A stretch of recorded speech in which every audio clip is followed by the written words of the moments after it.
Yo l'équipe Play Games, c'est Tim, et on se retrouve pour parler du nouveau film Prey, préquel à la saga Predator, qui est sorti le 5 août sur Disney+.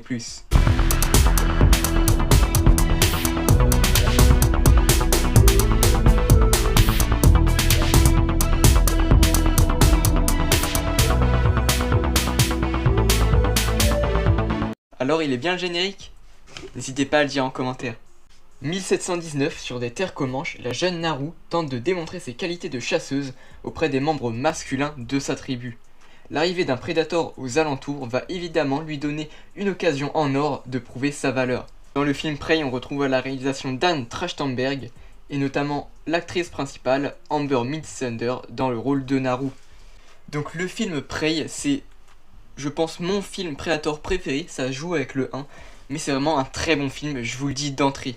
Maintenant, bien sûr, c'est pas tout de dire que le film est bien, faut aussi expliquer pourquoi. Déjà, parce que je trouve qu'on est dans une bonne immersion, notamment dans la tribu de Naru, d'ailleurs qui est vraiment jouée par une excellente actrice du nom de Amber Midthunder, comme je l'ai dit dans l'intro et le résumé du film surtout. Donc vraiment on est bien immergé, on va dire, dans le film en fait. Au tout début, on est bien dans la tribu. T'as vraiment l'impression d'être avec eux, sachant que, je vous le rappelle, dans les bonus de Disney+, on a carrément le film disponible en version Comanche. Donc si vous voulez vraiment être au max de l'immersion, regardez-le comme ça. Perso, je l'ai pas regardé, mais c'est vrai que je pourrais me re-regarder le film vu que je l'ai aimé. Et en version Comanche, ça pourrait être tellement stylé. Donc voilà, Amber Midthunder, très bonne actrice. Donc elle fait très bien son rôle. Quand elle a besoin d'être confiante, elle est confiante. Quand elle a besoin de jouer une scène où elle a très peur, ça se ressent vraiment. Donc c'est vraiment parfait. En plus de nous mettre dans l'ambiance de la tribu, on nous tease en parallèle l'arrivée du Predator dans ce film. Donc c'est vraiment hyper bien. Et en plus, on exploite bien la relation également avec le frère de Naru. Donc je trouve ça vraiment très stylé. Et surtout très bien fait, parce que au moins ça fait du développement. Pas comme par exemple dans le film de Day Shift, dont la critique est sortie juste avant, et que j'ai trouvé que notamment pour les vampires ils n'étaient pas assez développés, mais c'est pas le sujet du tout. Ensuite, les mises en scène, la photo et les musiques, c'est pareil, ça nous transpose encore une fois dans l'ambiance. Donc je pense que c'est un des films Predator, si ce n'est le film Predator, où t'es le plus dans l'ambiance du film, parce que là t'es clairement dans l'ambiance amérindienne et c'est tout à fait parfait. Ensuite, le Predator, on le voit apparaître petit à petit. Donc au début tu vas plutôt le voir comme ça, donc de dos, pas trop éclairé, et encore là c'est pas du tout les premières scènes. Des fois tu vas, enfin surtout vers le début tu le vois juste invisible, vu que c'est son pouvoir. Donc tu vois, ça te le tease, mais tu le vois pas encore, et même si normalement tu sais à quoi il ressemble, en tout cas si t'as vu les autres films, t'as quand même envie de voir son look, comment ils l'ont fait, surtout en mode plus moderne un peu. Je sais qu'il y a eu le film The Predator en 2018 qui est sorti, on va pas se mentir, personne l'a aimé je crois. Pour vous dire, je l'ai regardé, je me rappelle absolument plus, et je ne le regarderai pas parce que je sais que je l'ai pas aimé. Donc voilà, on voit le Predator arriver de plus en plus, jusqu'à ce qu'on le voit vraiment de face. Bon, je m'excuse pour l'image qui est vraiment d'une qualité très médiocre, mais voilà, on le voit arriver tout de suite. Donc, enfin pas tout de suite, mais au moment où tu vois arriver, c'est vraiment hyper bien. La première fois que tu le vois, t'es vraiment... c'est tellement bien, en fait, ça te rend heureux de voir enfin le Predator, qui va littéralement défoncer tout le monde, et qui a un look... Un nouveau look d'ailleurs, avec un nouveau masque. Putain, je m'excuse vraiment pour l'image qui est vraiment dégueulasse, mais un nouveau look hyper stylé. Je vous invite à chercher par vous-même, parce que c'est sûr que c'est pas cette image qui va mieux le montrer, mais j'ai pas réussi à trouver mieux. Bon, il y a sûrement mieux, mais j'ai pas réussi à trouver. Ensuite, on joue également sur la différence de technologie en fait, et de niveau surtout, mais surtout la technologie entre le Predator. Donc on voit là, il a... Bon là on le voit pas, il a son bouclier, sa vision thermique très connue. Il a plusieurs armes de technologie très avancée. À la différence des hommes. Donc là j'ai pas trop vu.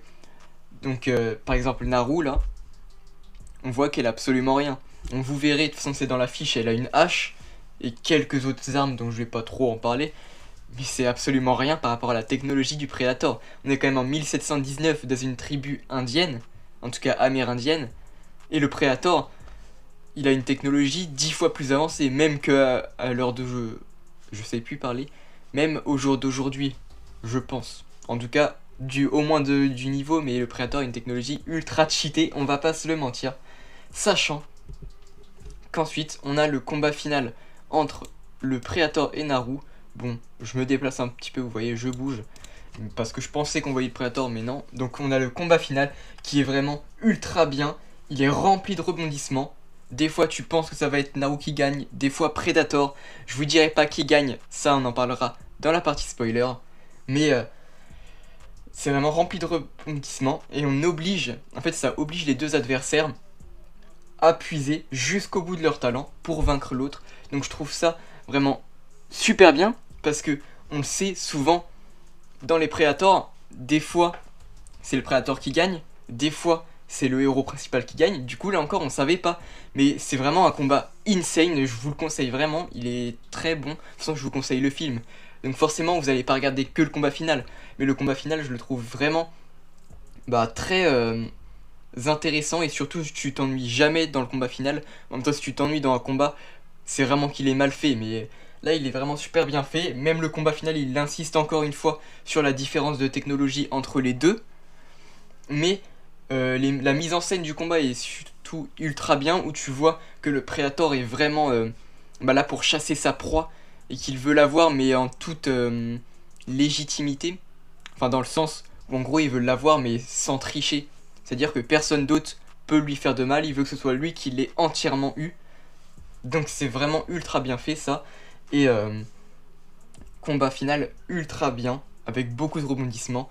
Et vous verrez, vous ne saurez pas qui gagnera, sauf si vous regardez le film ou la partie spoiler. Mais c'est vrai qu'il y a beaucoup de rebondissements. Donc en résumé, ça faisait très longtemps qu'on n'avait pas eu un film Predator digne de ce nom.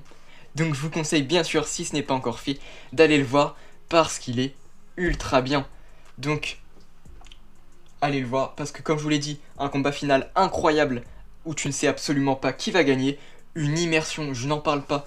Je pense que c'est un des films les plus immersifs que j'ai jamais vu, et c'est clairement le film Predator le plus immersif.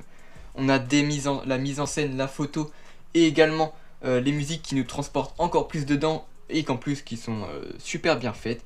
On insiste sur la différence de niveau entre les Amérindiens et le Predator, donc beaucoup de points positifs dans ce film.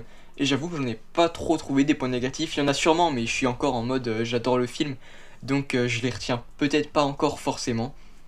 Mais maintenant on va partir dans la partie spoiler, 8 minutes 34. Partie spoiler. Déjà, le moment où Naru elle est piégée, vous savez, par les pirates en fait. Bon, c'est pas du tout cet endroit là je crois, mais j'ai pas réussi à trouver l'image. Mais ça, j'ai encore adoré, parce que ça montre vraiment que le Predator veut chasser ses proies, mais vraiment en tant que prédateur, et pas se faire aider par d'autres personnes. Parce qu'il aurait pu littéralement défoncer les autres pirates et ensuite tuer Naru pour qu'il ait sa proie en fait, qu'il ait son trophée en quelque sorte. Mais il a choisi de les laisser emmener Naru parce que sinon les pirates auraient en quelque sorte aidé le Predator, parce que les pirates ont installé un piège je crois, ou en tout cas ont réussi à attraper Naru, ce qui a bien sûr aidé Predator, et donc il a pas voulu tuer Naru pour vraiment que ce soit lui qui fasse tout le travail. Donc j'ai vraiment adoré ce côté où le Predator est vraiment un prédateur. Logique, c'est dans son nom.